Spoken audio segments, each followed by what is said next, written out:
Le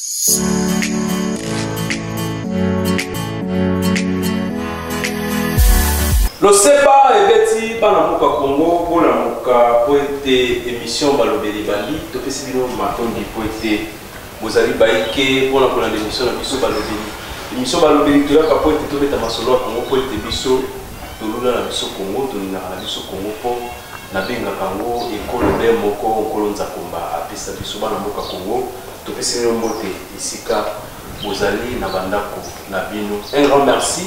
Pour la binonios, pour la semaine passée, vous avez béni à vous c'est tout le monde qui a dit que na YouTube, na biso, balobeli RDC, merci. Les lots, tous les sous pour être tout le monde na biso Congo pour être balobeli bazara toujours pour que tous les traditionnels ya mboka Congo, de bien mboka oyo biso. Totombe rango be makamba malamu ko ete kolonza kombatia loboko po mboka na biso Congo pe epamba na lisusu développement ya na mboka na biso Congo ko ba mboka na lisusu ya Afrika. Na mokolo lelo tokolobela nini? Tokolobela manifestation na Beni, surtout aussi na est de la République démocratique du Congo. Ndenge nini bana mboka bazali ko manifester contre MONUSCO, ndenge bandeko na biso ba Congolais bazokufa na eteni ya mboka wana pe la présence ya MONUSCO ou azali censé pour sécuriser bango. Toloba lisusu enfin sortir le gouvernement Sama Lukonde oyo ebimaki déjà uta poso oyo euta ikoleka bana mboka Congo tokobeta pe masolo concernant sortir le gouvernement taille ya gouvernement na sélection au basali on a bakambi ya gouvernement désordre na kati ya la muka entre président Adolphe Muzitu na Moïse Katumbi nani ya solo penda zali mukambi ya la muka désordre lisusu zali na niveau ya assemblée nationale ndenge ba député plus de 200 députés basangani pour que bakwisa gouvernement Sama Lukonde wana ndi esika oyo penda tokofana pona tobeta masolo ndenge nini mboka na biso Congo ezali kotambola bana mboka Congo tokobosana te kobeta lisolo ya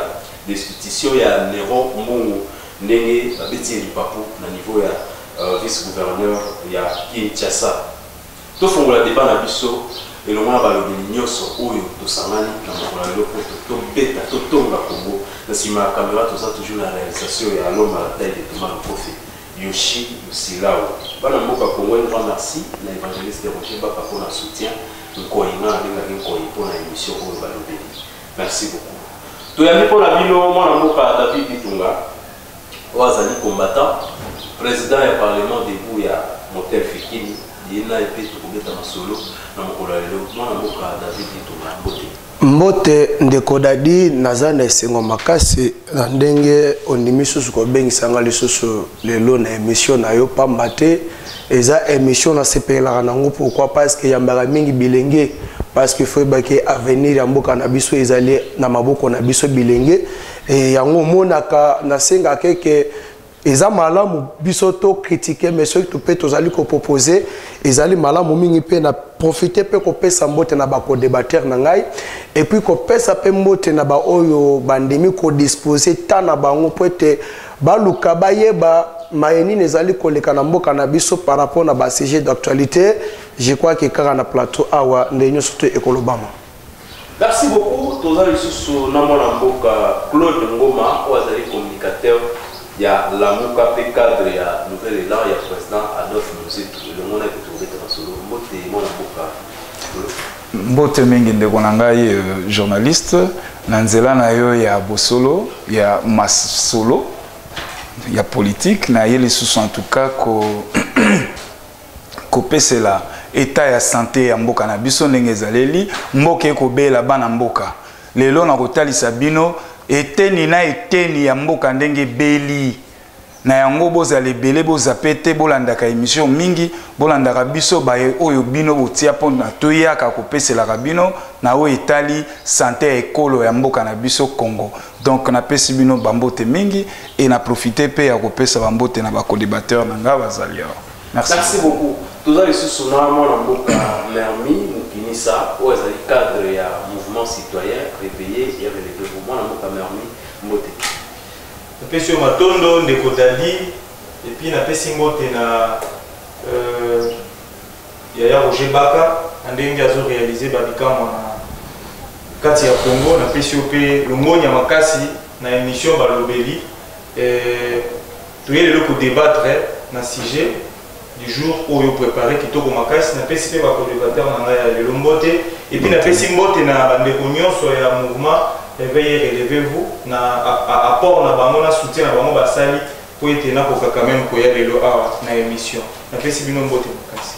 Merci beaucoup. Bandeko Tofongoli débat na biso pour la manifestation et tout ça à l'est de la République contre MONUSCO. Tourmana maloba liboso et pas ya mwana mboka David Itola. Pour maloba pour expliquer mouvement oyo bandeko na biso ya est de la République va sali pour MONUSCO. Yo mona ngolenge pour être batebele bazolo bakeno il faut MONUSCO akeni. Et puis ezaka bandeko ya est te voir même la province Nyoso, basana sima ya bandeko ya Beni. Pour nous d'abord pour ce qui est sur les Matondo mingi ndeko dadi na question otuni par rapport à la manifestation aux ali kosalama na est suite à batuerie aux ali kosalama il faut que ezali garanti na case la constitution et que ceux qui ndekoto ba congolais bazali ko se sentir dans les sécurités bazana droit à manifester pour être réclamer aux ali priorité et la sécurité. Mais na mboka na biso ezana bato mususu lelo ba komi koloba ba ko bosa na keno bangonde bazali à la base pourquoi na koloba ndenge wana tomona na mboka oyo bato ko kene na ba chaîne ya ba paya même na ba France 24 même na TV5 kolobe que nous allons créer l'insécurité pourvu que ba investir ba na mboka oyo. Tomona bande kokotele manamboka o koganga koloba qu'on ne peut pas nous intimider et nous allons paralyser ces pays. Ezali pe occasion ezali ko pesa mape na bakonji. Oyo bazali mieux placé pour na kolandela makambo etali ba déclaration politique. Parce que ezali ba menace ezala ki contre la République et puis ba menace contre mboka na biso.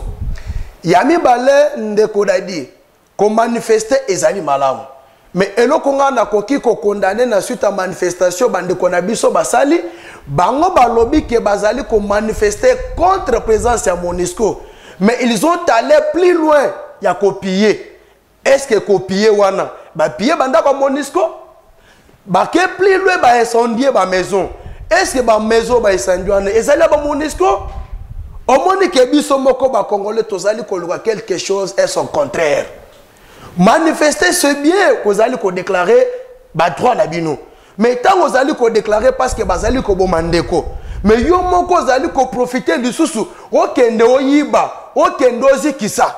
Ndeko ya yo bimi na nzela pour être déclaré na makambo tali sécurité ezali ko luka quelque chose est son contraire.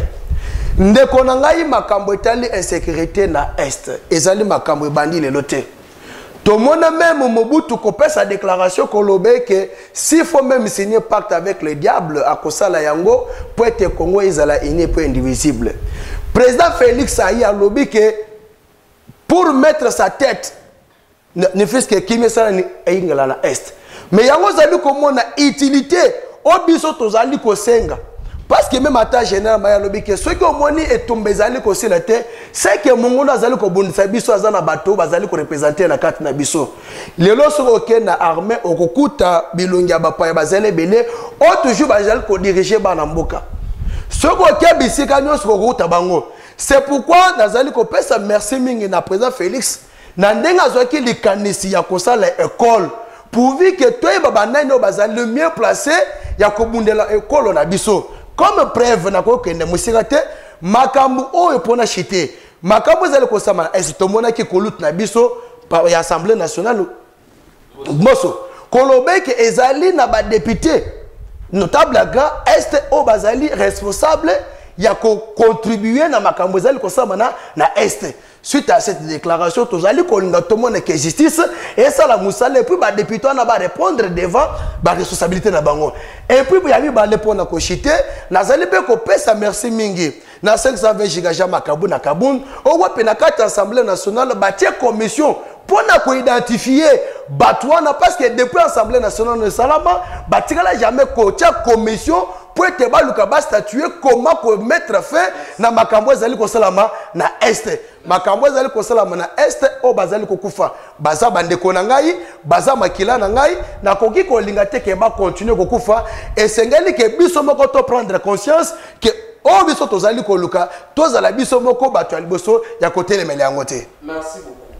Tout rejoindre la boucle à Claude Ngoma par rapport à la manifestation de Salimana Est de la République, précisément la Béni, Goma et partout contre Monisco. Pour le Bani, il faut être des amis et l'eau pour eux, ils ont ça la passe. Moutou, eux, ils sont censés avoir la Congolais, mais Bazo Goma Congolais n'a mis sous il y a même d'autres images, Bakati Moutou, mais la mire, il y a Monisco. De Monisco, ça fait très mal. Pendant que Congo, on va se manifester, Baza n'a raison. Topé Baza sur le plan de la Constitution, Baza n'a droit. Bon, merci en tout cas. Moi, Namboka, na Motuna na Yotuninga. Likambo etali est. Eza likambo ya motuya pour na biso. Insécurité oyo ezali na est. Précisément na partie ya Beni. Et ali mawa. Pona nini ali mawa. Ezali absence il y a autorité de l'État. L'État n'existe pas. Donc il que voilà banamboka moko basangana ki balobi bakotia insécurité climat moko ya insécurité pour investisseur bayate. Ndeko investisseur azali ondire nya makoka makelele te ya kokima koya na mpifona ye akotia yango wapi. Moi, je suis à l'obi bongo, à l'obaki apesi makanisi. Pourquoi pouvoir na bino est illégitime? Tala na illégitimité na bino. Lelo Congo yango ezo continuer kaka ko coupure na pasi. Kimialité na parti à Beni bako boma bazo sala nyonso. Toko lela lelo Monisco te. Monisco te mutako ya ko bundela biso etumba. Et Tumbawana ya Beni pour si les autres biso capacité organisationnelle en interne. Et donc il faut autorité à l'État ezala instaurée partout. L'État moini. Nyon soba kokufa lelo za na moto ya nani ya Ndeko Tshisekedi. Eza na moto ya Ndeko Tshisekedi. Manso ekoleka kuna ayebi. C'est l'hypocrisie au sommet de l'État. Oyo ndeko président de l'Assemblée nationale a outi koloba ke ayebi ba député o baza wana ba collègue na ye boni bazali baza na kati ya ba manœuvre nyonso ba tuerie nyonso esalema na est. Mais c'est hypocrisie. Pourquoi ne pas citer nommément les gens? Parce que un rapport wana te, il y a plusieurs rapports qui renseignent que voilà, il y a autant de dignitaires. Affaire à Beni bana mboka ba osala mosolo na sima makile ya bandeko na bango. Et malamu te to yebi ba généraux ebele baza ba feriste. Lelo baza na bangambo ebele parce que bazo so ba dividende wana wapi. Bako zo yango na est. Nako fungula parenthèse moko. Je vais vous dire monsieur, natangu na biso Adolphe Mozito premier ministre, c'est le seul premier ministre qui est allé au front. A Keiti na front, a que découvrir bah détournement bah solde, il y a bah militaire. Bah détournement kili. Et il y avait des généraux qui ont été sanctionnés à cause de ça. Mais les Lotozapi, nous sommes en face de nous de gens qui ont volé le pouvoir du peuple, de gens incapables de diriger ces pays. Le pays aujourd'hui, regarde, le pays est mal géré. Tozotala est kuna bandeko bazo kufa. Biso mongo na kisasa wanzala. D'où moi na mboka ndeko Tshisekedi complètement dépassé parce que azana deux francs au kokate. Na est bazo boma, koto ba pri ezomata. Akomi wapi? To komi wapi? Est bazo boma. Biso na partie oya ouest ba pri ezomata. To kolobani. Mais ba oyebisa biso état de droit.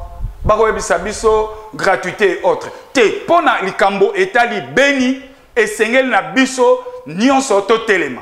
Biso si tolobaki yango en notre temps que tolobaki yango affaire à Beni il faut déclarer une guerre. Affaire wana Beni tozolela toza en réalité bandeko na biso à pouvoir bazo boya ko reconnaître yango. Toza en état ya occupation, nous sommes sous occupation. Na utako ebisa bino que soko tali Maréchal Pétain investisseur qui est en France par Hitler. Si les Parisiens n'y ont pas tombé, qui va habiter à Ouaborobo, biso ce qui drapeau allemand oyo équité. Et pourquoi pas biso peut-être tellement bon?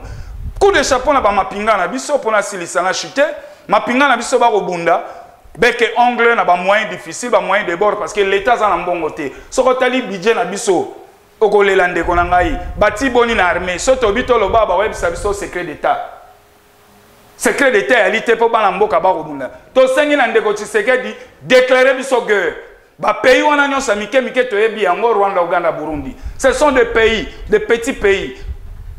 Donc de petits pays mieux organisés qui cherchent à croupir un grand pays, un éléphant comme le Congo. Et donc pour aventure wana nyonso style, théâtre nyonso style, nous devons aller en guerre avec le Rwanda et l'Ouganda.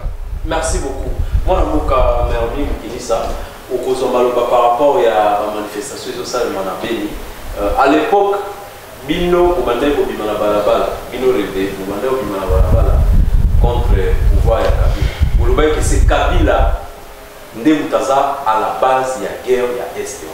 Est-ce qu'aujourd'hui, on peut dire aussi que c'est Félix Tshisekedi qui est à la base de cette guerre? Merci, nos journalistes. Bandeko Nanganyo sur la Beni, Nabandeko sur le Congo. On a 1 minute de silence pour nous batiki biso naturel aux osama s'il vous plaît.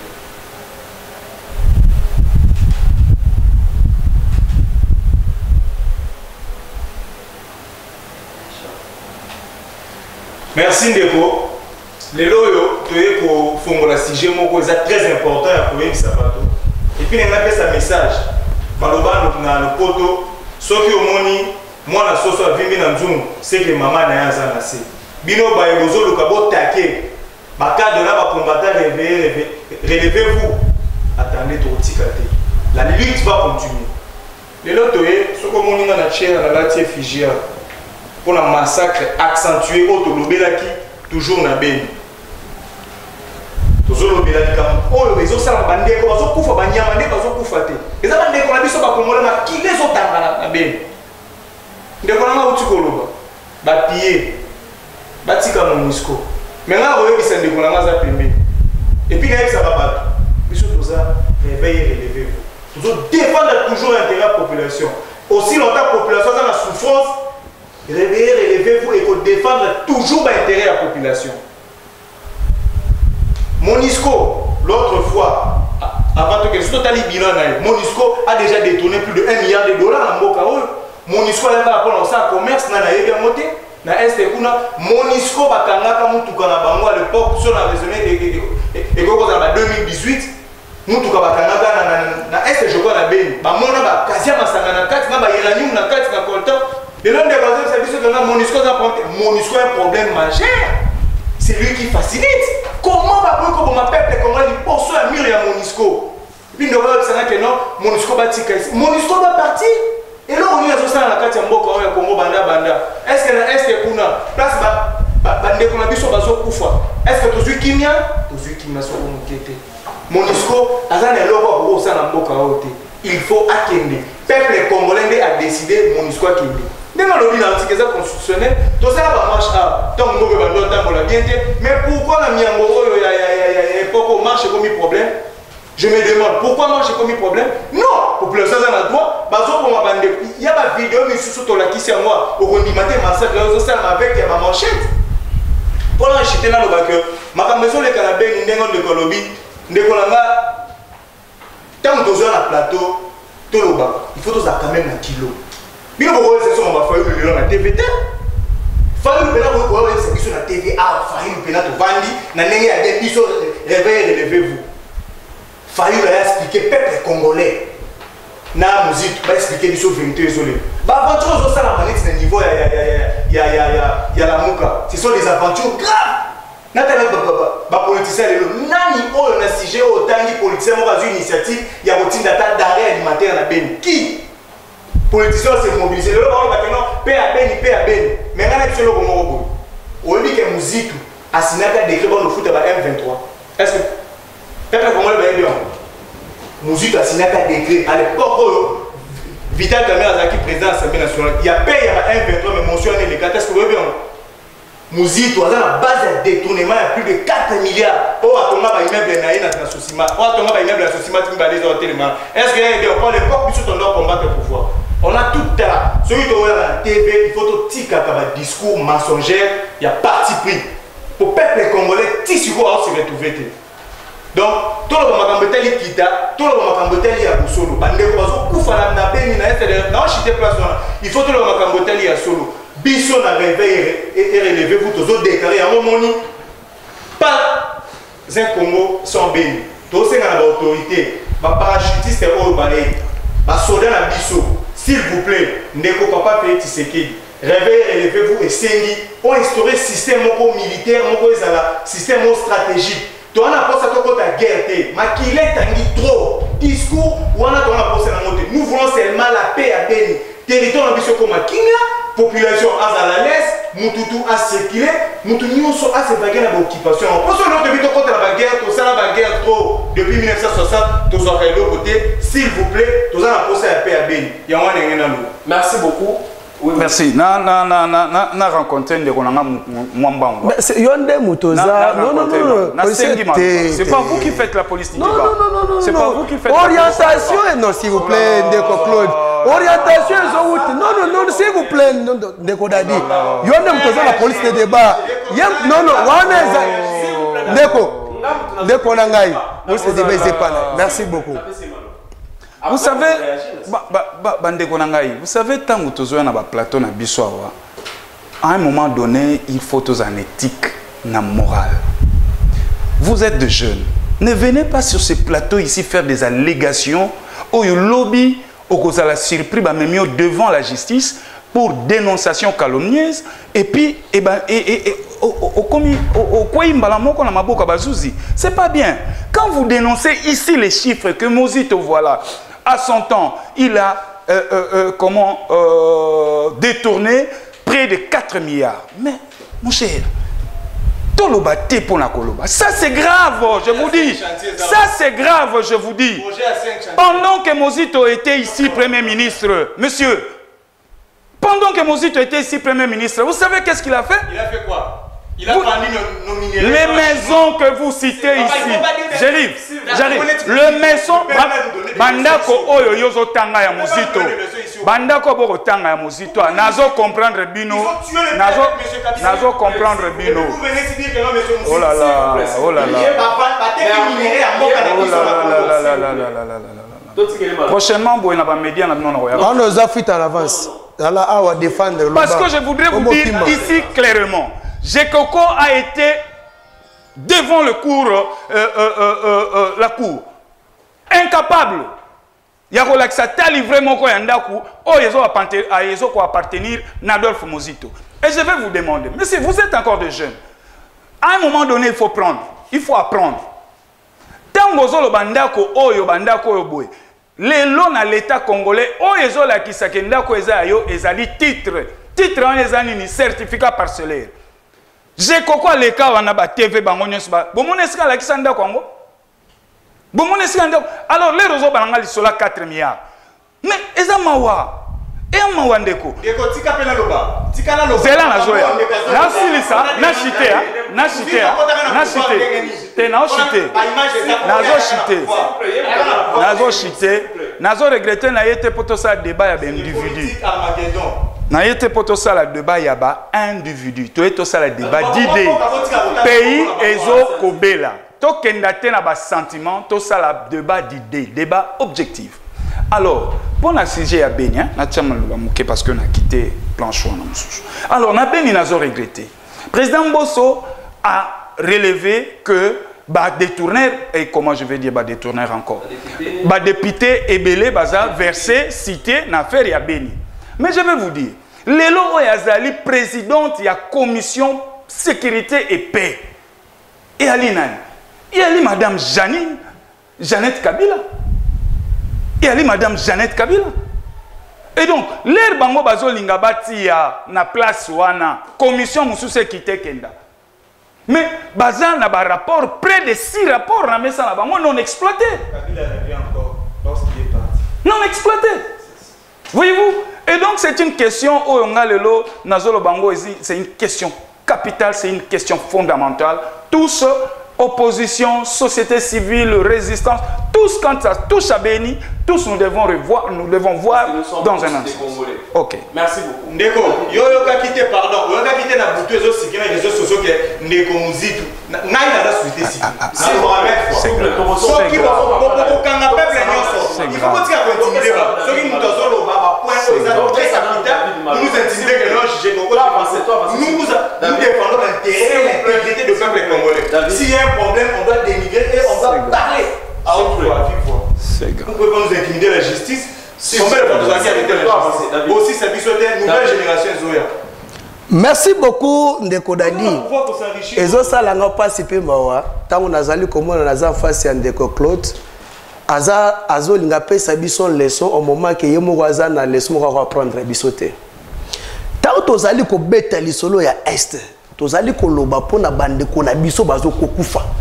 Ce ne sont pas des Rwandais, ce ne sont pas des Tanzaniens, ce ne sont pas des Ougandais, mais ce sont des Congolais et des Congolaises. Tant que PC Maloba a quoi bisabiso makamba sali ke Mozito a sala ki descente na est. Descente à Mozito est ndem te sisa guerre na est. Tant que Mozito a sala ki premier ministre, 12 millions de morts. On a sala ki à côté de Joseph Kabila comme premier ministre. Ndeko na ngai azali koloba awa absence ya autorité de l'État na niveau ya est. Mais ndeko ko kamusa ngai. Et ko kamusa nga pourquoi? Lelo azali koloba ke responsabilité na mutu président Félix. Mais ndeko Claude nga na kotuna yo. James Kabarebe nommé comme chef d'état-major na katia mboka na biso par rapport à est. Est-ce que mtanoma ke président Félix?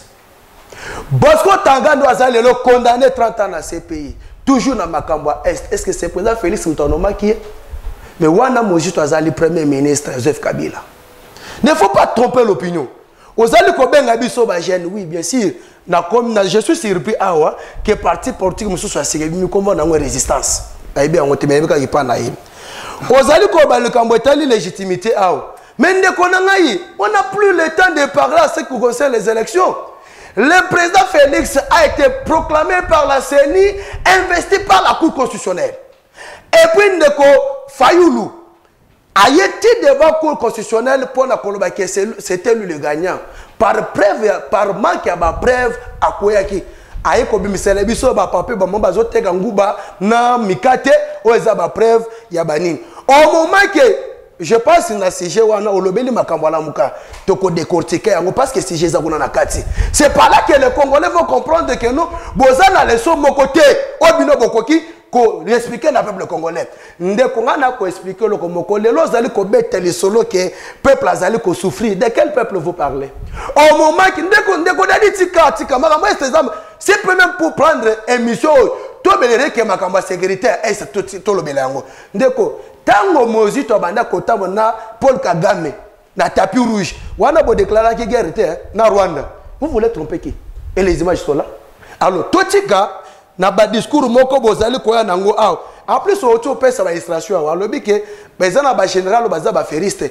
Mais yo moko to condamné papa Mboso akeno atangi ba député o bazali que ba député baza complice par rapport à est mais ba général baza ba faire histoire pourquoi pas tangi ba komona bangote au moins que bien parce que to loba ke makambo tami guerre na est TV za radio te yo mutolobi yango ke makambo na ya guerre yo yebi yango et pour yebi lo ngene ni ya kosilisa si ba propose to senga pe justice ameka kosunga biso pour le kolo yebi makambo guerre ndenge sama na est pour yebi ndenge ni ya kosilisa ndeko na ngai pour la cochiter ils apprennent à accompagner dans le conde konanga lobby ngai na lobby te que Moïse doit rester otozali ko loba eza makambo ya intérêt général ya pas congolais na biso ngai na lobby que manifestation na est c'est garanti na constitution mais au sengali biso to condamné eza ke bande ko ba ke au-delà ba piller ba esandi au moment que tozali ko décret sécurité biso moko lisusu to ke sous sécurité pour na bande ko na biso wana eza ma eloko ya malamu te. Donc, dans le deuxième sujet, sorti à gouvernement, vous allez confirmer dans l'Assemblée nationale, déjà parti au secours toujours quota. Mais il y a un problème, crise des Amakas, c'est pourquoi? Parce qu'il y a plus de 200 députés au raison de l'investiture du gouvernement. Est-ce que réellement le gouvernement est investi cette semaine ou pas? tuna tokituni na mokolo lelo ndeko bayami kozwa maloba badepute plus de 200 batelemi y compris même kulutu na nga Daniel Safu oyo azalaki mpe mopanzi sango bango batelemi balobi gouvernement ezala destete. Pourquoi? Parce que bango mpe fale bazala baministre moto na moto apesi point de vue na ye. On se pose la question, est-ce que eza pour que disons bazo réclamer badroit na bango fallait comme bazali consulter dans l'union sacrée, mais nommer bango. Est-ce que dans le gouvernement il y a 55 ou 56 personnes? 200 députés vont nommer le ministre pour tous dans le gouvernement, il y a combien de personnes? 256 personnes dans le gouvernement. Point d'interrogation. Politique, ça les a pour intérêt dans bango, donc les a pour intérêt à la population. Merci de Kodadi. En tout cas, ils ont passé. Pour l'angaï, na bandeko. Tout ça va débuter. Va débuter quand on est dans mais non, tu as vraiment la messe. Au moins, mutu balobaka mutu mabe. On a ibaka na ibaka za libanda. Zombo motika wana. Yesa de kozula na takiti na salon. Oyo monani. Mais bandeko bakende yo sacré. Bakende qui parce que bazwa pouvoir et monani. Donc bakomi kuna o ndeko Michel Sama nazo féliciter pour mutu na so côté makusate ba kondana ga été. Gouvernement n'a pas sa bonne chance. Pour que ce soit pour ça, baisse la denrée alimentaire, stabilité, inflation monétaire, dans la process social et vendre. Dans un jeune, bisous, tu as sa chance.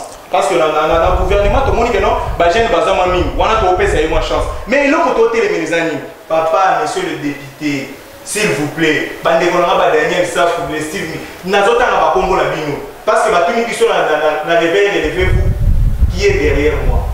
Maintenant, c'est le nom de Jésus-Christ. Pasteur Ben, la population. Qui est derrière toi, les amis de Ngani. Neko, tous les députés dans le monde, ce sont des ventrologues, des politiciens. Oh, tous les non, papa, tous les Kanda. Ma besoin de Kanda Est et la République démocratique, nous est grave. Mais les politiciens sont là pour jouer. Bazo poste aussi longtemps mboki longtemps pour la bien vous sous ça l'émission na TV par le bagana ngana tambola na marcha na souffre pour na Congo lelo ba musu bazo le bazo même. Mais monsieur, qui vous a dit que ça marche au temps on faut comme ministre? Ba même ba moto makele na bokilate. Toi la pose ça nouvelle et toi la pose ça va travailler na conscience na kibomoto. To beta li sola wili ba konga. Le Lazare. Ah yo zala ndeko. To ba wili ba konga tu dois démissionner boye ko ça sur quoi ça? Il faut ici là. Les députés là, il y a un autre senga. Pardon. Bimisa, na binoté. Bimisa, na 2023, banani tokotia, ande ko na peuple congolais. Autant déjà pour les osama net d'assemblée. Est-ce que yo ba voter ki yo kaka pour obima ministre, to o défendre place au yo outil. Na territoire ba voter ki yo, o défendre peuple na yo. O zonga pour pesa contre rendu que nous voilà, telle mission pour pesa ki na électoral, telle na porter bo. Loin ni si vous voter, bino ba député na tout na bino. Loin ni si vous voter, bozaka wana qui sont contre, qui sont pour botombo. Merci papa, mboka oyo ata bisoté, beaucoup foot. Jour. Merci beaucoup foot. Mais c'est peu de moment. So, se rendre compte, il y a beaucoup de gens qui se posent la question, est-ce que façon oyo ba député va réagir? Est-ce qu'il faut pas réagir dans le milieu là? Bataille ici dans le monde entier, dans miso ya ba congolais nyoso sur le plan national et puis sur le plan international. Politique toujours ça les a ya libumbi. Les a politique ya koluka intérêt ya mboka na biso Congo to la population congolaise. Au global par rapport à l'agissement.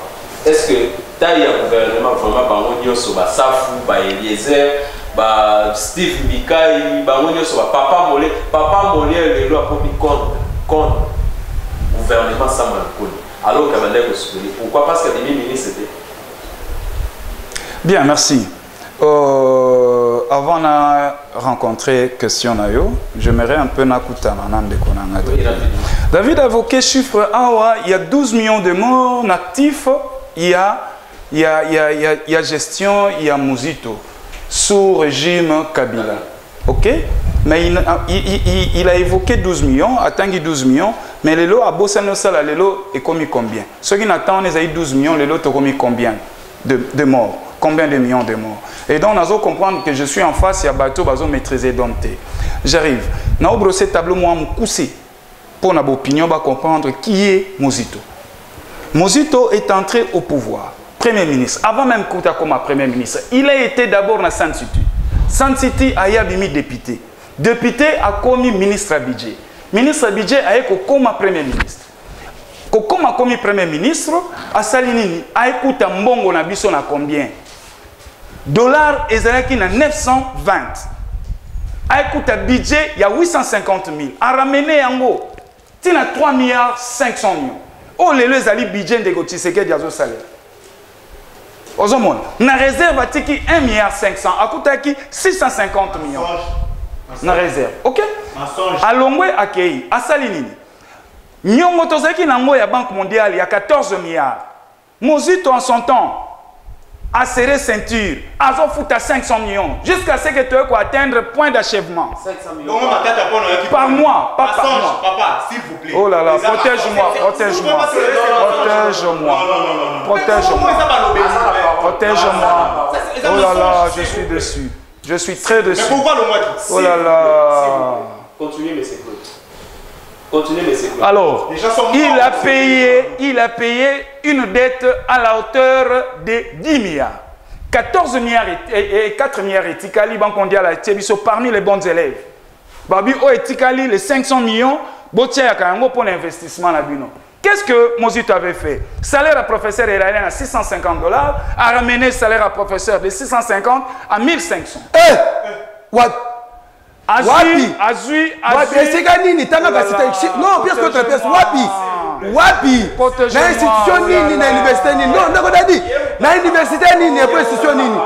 Université nini, institution nini. On réagit prochainement à la prochaine question. S'il vous plaît.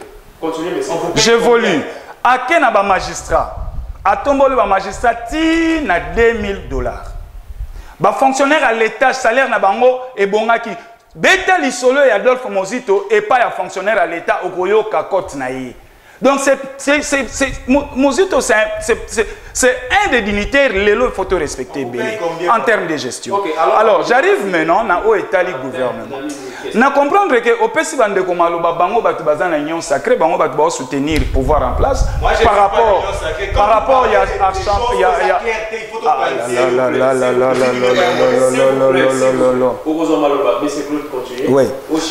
il y a gouvernement. Mais mon cher, moi je vais vous dire ceci. Le gouvernement au Babimiye Moko Samazolo Bango qui le défi est énorme à relever. Mais le comble c'est quoi? À écouter un budget, oh il à la hauteur, t'es copé c'est ma coquille, pour Asala Moussala. Maigre. Voyez-vous? Et que tous en face il y a gouvernement Moko on a obenga bango bango ba obenga bango ba warriors. Donc ça dit ba guerrier. On a obenga bango ça gouvernement, il y a ba mercenaires. Et ça gouvernement ba mercenaire. Pourquoi je vous dis ba mercenaire? Ndeko Tshisekedi na régime naie et ça grave qu'on requalifie majorité parlementaire en pleine législature. C'est grave. Pour une bâtie union sacrée. Bah ça l'union sacrée na bango OK. Mais t'as le budget c'est que les bango. Budget à 3 500 millions. Notre budget à 3 500 millions avec pression fiscale, il y a 6,7%. Manque à percevoir, il y a 23,7%. Et lui-même de Gotiseke dit à Ibsonine, dans la campagne, qu'il allait mobiliser 25%, il y a PIB. Et quand vous prenez les 25% PIB, on est dans un budget à 15 milliards de dollars. Nous sommes les années, l'Okuta. Les lots dans le budget, il y a 3 milliards 500. Oh, bandeko bazo loba lelo. C'est le même budget au biso. Oh là là. Je n'ai pas cité IDPS ici. Je n'ai même pas cité IDPS, monsieur. Parce que le placement budgétaire, nous aussi, nous condamnons. On ne dit pas que oh là là. Je suis où? Tu sais comment on appelle ça courte? Vous voyez Colette? Vous profitez? Yo t'as mis sa bisote? Yo za le sope service. Yo za na le sope service. Yo bena le sope service. Yo t'as le service. J'arrive. Rapidement, si j'ai 200 députés. Oui, nazo koma wana. Biso, Mozito, Premier ministre. Mozito, Premier ministre, budget 3,5 milliards. Bah, fonctionnaire basé combien? Bah, fonctionnaire basé qui 1 million. Les lots budget, il y a 500 000, il y a 3,5 milliards, bah, fonctionnaire bah, combien? 1,5 million. Mais ndeko dadi, ils ont image ya émission. Alors, on a cité. Ils ont image ya émission. Ba chiffre ne no ba make panel. Ba chiffre na pesaka yango. Oh là là. Oh là là. Mais na évité. On a fait des marches. On est où? On est où? On est où? Et donc, dans mon coup, c'est dans le Sabino que bâton magique etalité pour na pouvoir. Nyon se salamaki mabe ko bande bandeli nango ti to ko kende de violation en violation mabe zo ko continuer et l'enseignant la bino boye ba sous ce locaux à chaque fois gouvernement zate président du Misaka y a un projet le lo ba seli so projet a tigele nani yo azo ko réguler dépenses tout ça se fait au niveau de la présidence de la République lobby ceux qui détourner salami détournement salami ko sala pa na mutu ya présidence d'où toye ba lelo président Ndeko Tshisekedi, mwana mboka, azana makoki lisusu te, a commis plaqué contre mire, souffrance à la population et mati. Savons les coques. Et c'est qui n'a combien de temps? Son bango 1100 ou 500 francs, les autres savons que commis 700. Et donc, na minute yo boye, mwana mboka Tshisekedi aza sous na manœuvre ko sala te. Nyonso ba ko talisa bato ba ko pesa population likia. Yango bango moko ko yoka na monoko na bango te to pesa bango chance. Soko yebi oyebi, o ayebi ta yebite. C'est comme chanterait un de nos musiciens ici, quand on connaît, quand on ne connaît pas, on apprend. Affaire de 200 députés contre l'investiture du gouvernement. 200 députés, ou même ceux qui 138, ils ont obéi ces chiffres. 200, bon, c'est les chiffres, il faut vérifier. Oui. Alors, nous avons aucun moyen de faire. Les Rio Bengi, les mercenaires, ils ont une vision politique, ils ont côté. Ils ont une philosophie politique, ils ont côté. Ils ont un poids. Les bango bamoni que moyen te ba comme frustré. Bango peut faut baningisa. Il faut baningisa yo. Et quoi de normal? Parce que yele rabengi bango basali union sacrée. Ayeba kite ba o ba ye na na kati union sacrée. Waneza libala mi balé basali na kabila. Po bakabwana te. Ozomona ba ko réclamer siko non biso pe sengel tozwa. Toko tala bango siko yosukela. Biso to na résistance, to tala bango na mosika. Merci. Donc voilà un peu dans le que les tombes alité. Population a besoin de maille, population a besoin de colia, population a besoin de santé, population a besoin de sécurité. Oyo nyonso na uti kolobawa Ndeko Tshisekedi akoki yango te ko pesa ngo na population. Merci beaucoup. Ndeko, moi s'il vous plaît. Il faut Ndeko pesa. S'il vous plaît. Alors il a très important. Comment moi na David Maloba par rapport à la réaction à la députée au balobi que le gouvernement est investi. Bino na ngamba na bino ya IDPS bolobi. Ndeko dadi question otuni exact kitoko. Omoni opesi bangota. Pesa nga peta na loba. Parce non s'il vous plaît non nga inimité. S'il vous plaît ndeko dadi. Oyebita attention na plateau eza na ba responsable bazo vanda bazo landa biso. Et puis bazolo kaba yoka obiso tozali ko ebisa bango. Lelo soki tozali koloba 18 ans que no oyo Joseph Kabila bomi mboka oyo y compris Mozito à côté na ye étant que premier ministre. Et le waliboso. Yami balé ndeko azali ko beta lisolo ya savo awa ndenge pre Martina Wenz. Ndeko Claude yebisanga société nini oyo régime passé éthique arrivé à président Félix au pouvoir à détruire yango. Or, le régime passé pendant 18 ans. S'il vous plaît, non, ça calme. Et après, autour de là, biso ne torotan misayo, biso torope so matière, yo za le so pesa bisoté. Et puis, la société nyoso régime passé est privilégié comme la société à l'État est privilégié comme la société à l'État, mais est garantir la société na bango. La société même à fait. S'il vous plaît, égal les à l'État. Est-ce que égal à l'État à titre d'exemple? Bon. C'est pour vous dire que Bozui à l'époque, Miba par terre, Jekamine par terre, Mozito premier ministre. Oh, là, et puis s'il vous plaît, laisse-moi parler. S'il vous plaît, oh,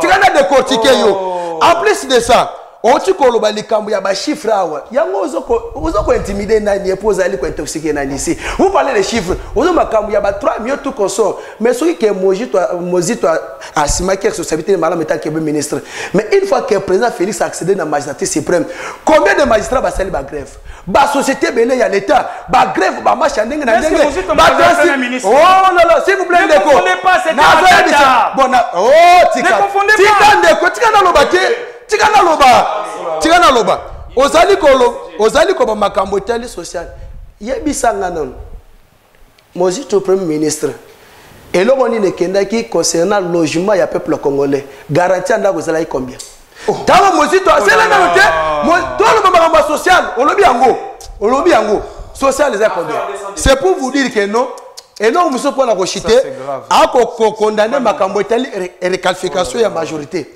mais ndeko condamné avec la constitution si c'est condamnable où et puis à titre s'il vous plaît à titre d'exemple à titre d'exemple c'est grave s'il vous plaît à titre d'exemple Bironi Tshibala comme premier ministre citez-la s'il vous plaît oh là là à titre d'exemple mon frère zala calme tant d'autres autres ma papa au piromela zala calme à titre d'exemple évoquez la disposition on dit que tant yo bana koloba ngana ban obike s'il vous plaît ndeko à titre d'exemple à quoi expliquer biso comment Bironi Tshibala comme premier ministre et puis ok merci beaucoup concernant makambo etali investir au gouvernement il y a liboso nazali ko pesa festation na chef de l'état parce que asali makambo ba bengi requalification il y a classe politique majorité ezali belenge coup de chapeau na bango mais ngana zo kamo lelo ba député parce que union sacré faut ko expliquer va toi comprendre que ezali le peuple d'abord c'est-à-dire que social sécurité enseignement etc. mais les lobandeko baza ko mebenga ba député parler wana bazo benga ngo parler du peuple eza parler ba député eza parler du peuple et puis baza ba missionnaire oyo que peuple apesi bango ba voix pourvu que ba kende ko exercer ne sika na bango pour être ba voter ba loi o ezali ko contribuer pour na social à peuple congolais to moni yango te mais bandeko tellement que ezali héréditaire au système mozito à pour ministre au ba mesana toujours na mbongo au lieu ko privilégier intérêt peuple congolais les loba ko bimakeno te ceux qui mbongo etambolité moi gouvernement zala investir zate mais nazo senga nanu est-ce que na mboka oyo esengeli batu tout ba député non surtout ba ministre à titre d'exemple ozuna papa Molière yemoko azali ministre un député national moi nanaye député provincial belle fille député national soko tali famille mobimba ba député na ba député il faut pas se ba ministère là c'est blaguer avec le peuple congolais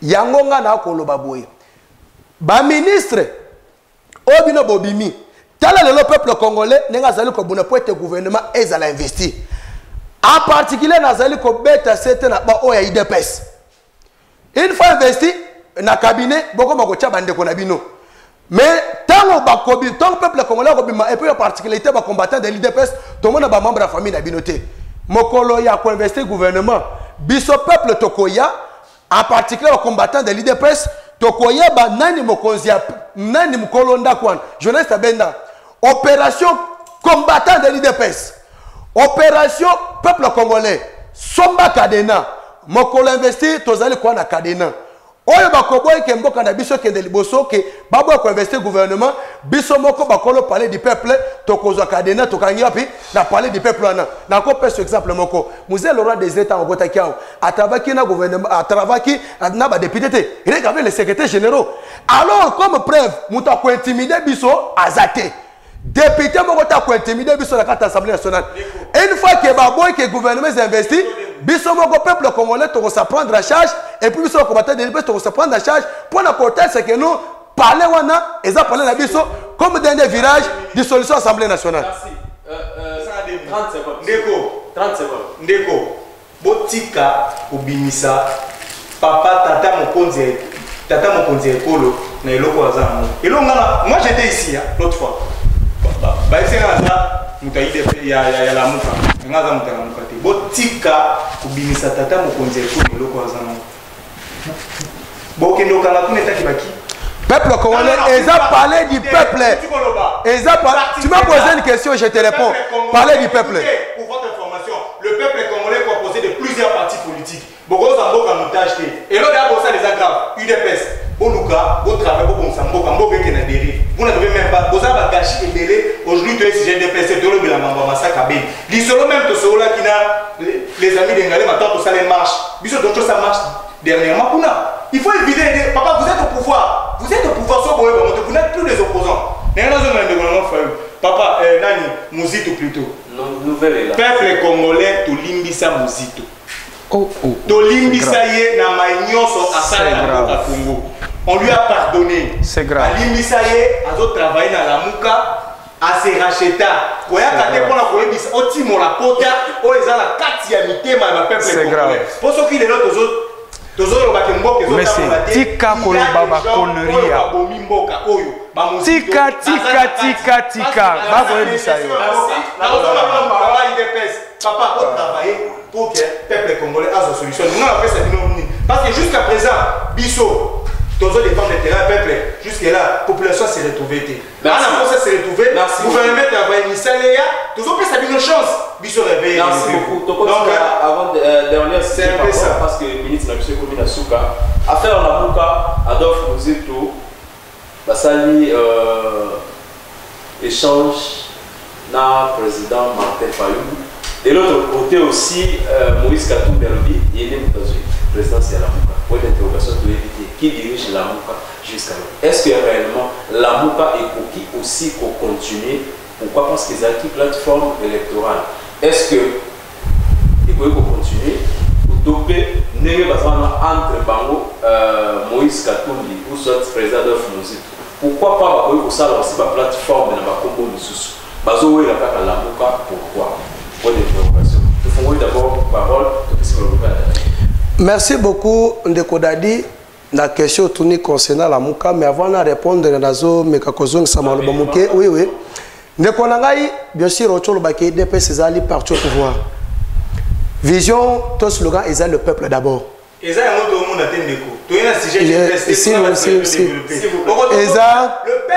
s'il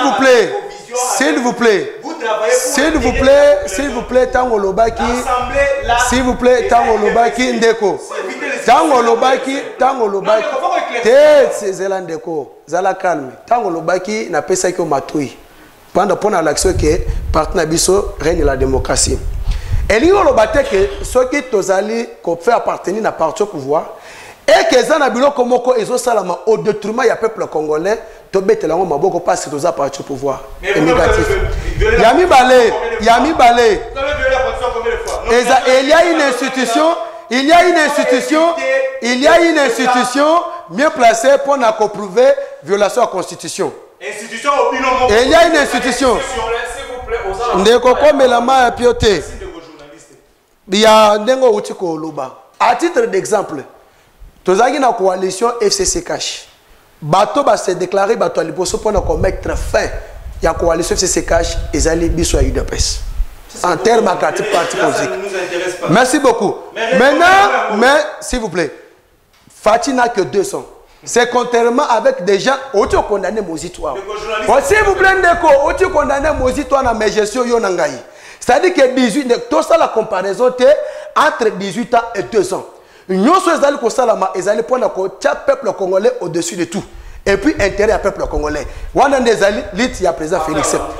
Maintenant, concernant la Mouka, peuple congolais est comme on. Supposons que ceux qui exemple na pesi na zopesi.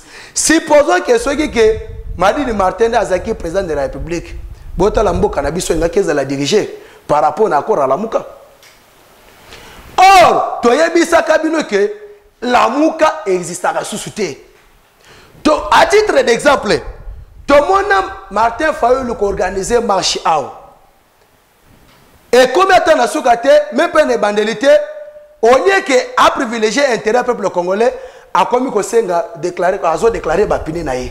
A Bossani Bato a Bengaki pour Banabona Balaba. Yami Balé, ceux qui ont tangi accord à la Mouka, na article 6, parce qu'il faut d'abord comprendre que la Mouka est un regroupement et un parti politique. eloko lelo Martin Fayulu azali kosala na lamuka ezamba la liboso te eloko na betango na fac force acquise au changement achango na poche na ye dynamique de l'opposition oya bima député achango na poche na ye ezapel olenge moko azali kosala makambo etali lamuka or soko tali na accord lamuka ezali kolobake chaque parti politique ou bien chaque individu bazali capable de mener l'action na bango à titre personnel comme preuve tomoni ndenge Madidi Martin a créé eloko ne ba réforme institutionnelle mais entre temps yemoko azali koluka azala chef institution wana et rien qui a privilégié intérêt naïe.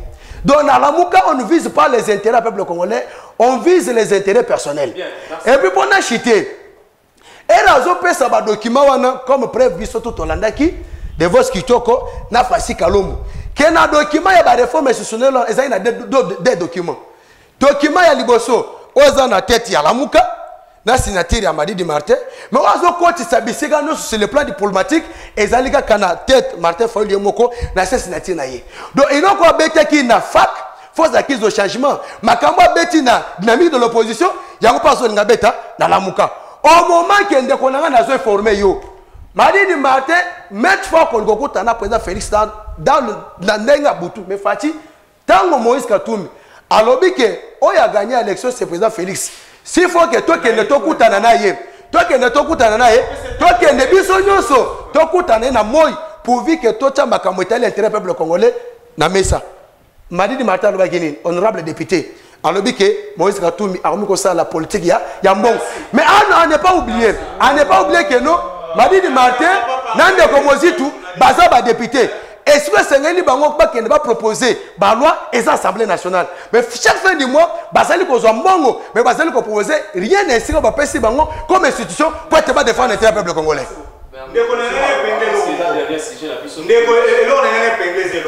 Oyo tout ça même ba polo ba marche tout ça na réveil et revenir les amis d'Engalé. Na pesi une félicitation ba cadre de la réveil et ba union sur la pesi une mot. Ba moso canon et tout consort Yolande. Jusque là, le président Moroté n'a pas respecté la constitution. La politique est à Maguedon. Tout le monde est à la Mouka. Vous bien. Tant que vous avez un partage à gâteau, vous avez un publicité. La Mouka wana. À part, on a beaucoup de banelo. Non, tout le monde a travaillé. C'est messieurs. Non, tout le monde a place à travailler, tout le monde a travaillé à la compagnie, tout conseiller, moi tout j'ai pas travailler. Mais tous les autres là. Ndeko, Madidi Martin, honorable député, Azaki, député provincial, Azaki qui a assimé commission et confine. Non, on a poste politique, monsieur. On a mis poste politique, n'a assimé poste politique, monter la cause la député Azanaï. Cause la député Azanaï. On va poste politique, cause la député Azanaï. Abimi député Azanaï, qui est politique côté. Il fallait que la Mouka passe ensemble pour que Babunda soit poste et porte-parole et opposition. Et là, on a condamné la Mouka et moi. Mais en plus de ça, qu'est-ce qui s'est passé? Comme Bazar avait intérêt, les Boundé, Tolobara, politique à Maguedon, des amis d'Engalema, politique à Maguedon, eux ça là-bas. Bakeli va solo l'un des bons là-bas, tata mon conseil écolo. Toko dans la blanchisserie, réunion sacrée. Oh, on a Iba, on a Iba, oh, Tika, il faut qu'on ait une union sacrée pour Baba qui tisse un thème. Bah, quand c'est une union sacrée. Bah, bon, ça n'y est, n'est pas yé pour nous, n'est copé à Zakamaïle. Pour président, il faut dans la russe, il faut appeler l'esprit à Pakassa. Il faut appeler à Lyon, l'esprit à président et moi. Bah, il faut se faire, ok, il va passer la défense, nous sommes à Sengiboui. Légalement, les lotos là-bas. N'est comme Moïse n'a pas boqué une union sacrée. Bon, on réclame poste dans la Mouka Poine. Parce que la Mouka, ils ont la vision, mon côté. Non, la vision chef de l'État, l'union des nazis, il y a besoin les peuples d'abord. Non, les peuples d'abord, les politiques d'abord. Il faut rectifier la nation. Et ça, la vision est de monter parce que la Mouka a ôté la vision au chef de l'État. Bon, l'union sacrée, parce qu'on va appuyer la vision, on va tout ça, on va tirer tout comme ça, on va bloquer tout. Gelou. Un petit projet, on va faire des moutons, on va organiser des petits projets. Tu ne même pas pour le bilan de la TV. On va faire le bilan. La Mouka n'est pas il faut pas tirer la position union sacrée. Parce que c'est là aussi, parce que les autres moniques, on a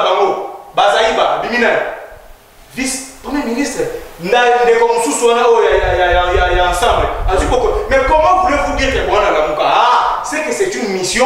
Au Batili Bango, il y a un ensemble au Congo, tout ça la politique. Nous avons fait un commentaire conseil que Nekolana Fayou, au Bundi Komba, papa Etienne, au Bundi pour la Mboka. Ce qui est motique à la taille, on va faire partie. Oh, peuple congolais a dit sur le coup, non, on est tout le bas. Peuple congolais a dit sur le coup. Pourquoi vous avez commencé à dire sur le Mboka? Merci beaucoup. Comment voulez-vous faire la Mboka? Et puis, nous sommes en train de la présidente pour Baye. On en est où dans ce pays? Merci. On en est où? Merci, merci. Mais c'est Claude, on reçoit Maloba par rapport il y a des autres où il est fait la Mboka. Tout le monde est président Adolphe Moussetou a su bateau à commandement il y a la Mboka. De l'autre côté, le même jour, Moïse Katumbi a su bateau à commandement il y a la Mboka. Au juste, qui dirige la Mboka? Bon, Ndekonanga, en tout cas, Naza très à l'aise pour nous répondre. Copé ce éclaircissement et surtout opinion. Bakoka comprendre que la Mukeza moko et anibalité. La Mukeza moko na eleko et bonangongo to lo baboye. La Mukeza ko kamba mana mwana mboka Adolphe Mozito. Fumumpa. Alors, la Muka est la plateforme politique ya munene. Aza régie na ba texte na ye. Na ba texte na ye, na article 2, il y a convention créant la Muka. Et ça a 4 axes. Où ils ont définir 4 axes, il y a vision, il y a la Muka. Et que ce qu'on a dans l'article 7, dans la dernière ligne, c'est bien dit. Le président en exercice, c'est lui qui représente la Muka auprès du tiers. Ce qu'on a dans l'article 6, il y a convention toujours. On peut comprendre qu'on parle là, il y a cellule politique. Voyez-vous? Et que Lelo, Adolphe Mozito, président, coordonnateur, il y a la Muka. Avec délégué, secrétaire général, Maître Blanchard Mongomba. La Muka est structurée. Alors, Ndeko Moïse l'air aillé pour ça la confusion. Ndeko Moïse l'air aillé pour ça la confusion où Ewana lingi côté à la place. Dans la canisse que Ndeko Moïse, Azo qui t'a un verre de trop. Parce que c'est un gars, c'est un leader, moi je respecte beaucoup. J'ai beaucoup de l'estime envers lui. Oh là. S'il vous plaît. Il n'y a pas si. Dans mon collègue, l'autre qui va siéger Oyo, peut-être congolais, Azo, pour l'Andrea Makassi. Pour nous informer, Bino, nous avons Sabino et Namaki pour Nabino, mais c'est Claude Ngoma, ou Azali communicateur, il y a la Muka, membre, de cadre, nouvelle là, où il y a le président Adolphe Mozito, où tu as marqué dans mon collègue. Tu as marqué les sous mais c'est David Ditunga, où Azali combattant, le président du Parlement, debout, il y a Montel Fikini. Tu as marqué les sous mais c'est Mermé Moukini. Base Fikini. Azali Base Fikini, oui. Où Azali membre du mouvement citoyen, réveillé fou. Donc, l'année prochaine, pas un Congo sans pas un mot. Pas même 30 secondes. Et Bappé, ça c'est 30 secondes. 30 secondes. Negodadi, 30 secondes. Mais on va clôturer. Non. Et nous devons quand même apprécier le combat. Tosengi et ça.